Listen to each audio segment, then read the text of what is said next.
Hey everyone, this is John Wang from RevAmped Robotics, and today I wanted to talk a little bit about a project that our programming sub-team has been working on over the summer. So like all of you, we were really bummed out that the Skystone season had to be cut short, and we also realized at the same time that it might be a while before we could hold a normal in-person FTC season. So because of this, we started brainstorming ways that we could adapt to an inevitable online and remote FTC season by transferring a lot of our team meetings and FTC activities online. This led us to design our remote robot project that we're going to be talking about today. So as soon as we realized that the next season would have to be held remotely, we started looking for ways to adapt to this new reality. Many teams like ours can't safely meet, drive, and test and design like we would do in a normal season. At the same time, we also realized that the central part of our FTC team was the robot. If we could somehow put this robot online and make it accessible from anywhere in the world, then in-person meetings might not be necessary. In addition, we could really increase the extent of our outreach and STEM impact by opening up the robot to anybody.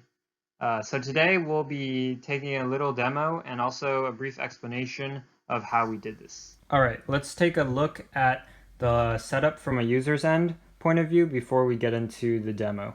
So right now I have a controller that's plugged into my laptop, and then on my laptop screen I have both the Zoom meeting on the left that will live stream the robot's actions, and also another controller interface on the right. So you'll see that there's two controllers right now, one that's plugged in and then one on the website, and this is so that anybody can use and control the robot. So if you do have a controller at home, you can definitely plug that into your laptop and use it. But if you don't, you can also use the one on the website.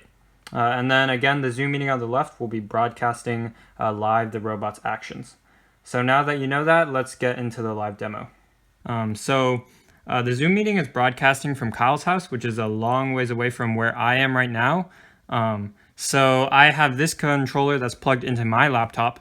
And from my laptop, I can see where the robot is through the Zoom meeting. But the laptop that itself and the robot is a long ways away.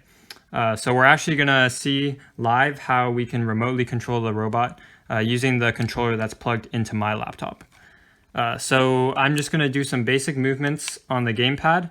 And as you can see through the Zoom meeting, the robot's actually moving back and forth. So what we have here is just a really basic teleop. You can turn around. You can also do some strafing. And it's just a really basic implementation of the teleop.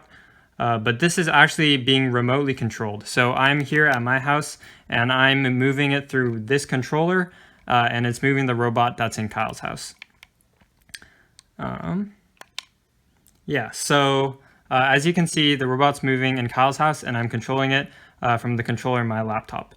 So how this briefly works is that the data is sent from the browser to a Raspberry Pi server that's running at Kyle's house, and that Pi server is actually connected to the robot controller on the robot, and that's how the data is sent to the robot controller, and that allows the robot to move. Okay, so I'll be going more in depth on our project. So starting with how a user would view our project. After they access our revamped website, the user will have to get authenticated before they will be able to see a PS4 controller along with the Zoom meeting that shows the robot. They're able to see this because port forwarding is enabled on the router where the server is located, which opens up a port for anyone to access a server from anywhere. From there, they'll start pressing buttons, and the HTML page will read the input from the user, whether it is on the page or if they plug in their own controller. The reason for our plug-and-play functionality is because we use an HTML5 gamepad API, which helps read input. With those inputs, the server will relay the data through Wi-Fi direct to the robot.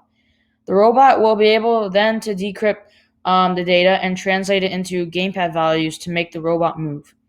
For the user to be able to see the robot, we have used Zoom and embedded it on our website to give the user a live experience with the robot. I'll be demonstrating what I just talked about in the presentation.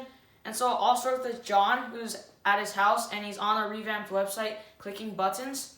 And so those inputs will be transferred to our server, which is located on our Raspberry Pi. And so you can see all the logs of the button presses.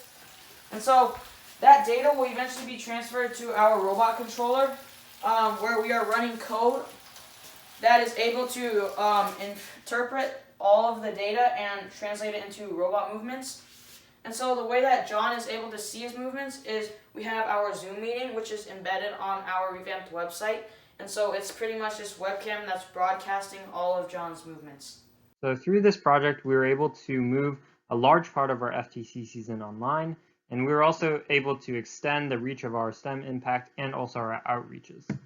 Of course, there are still a few steps before we're ready to deploy this, like better streaming and also adding more functions. But stay tuned for the webpage release and also the code on GitHub at jwang307. We'd like to thank all the great FTC teams that inspired us through this project. And also, we hope everyone stays safe and has a great season.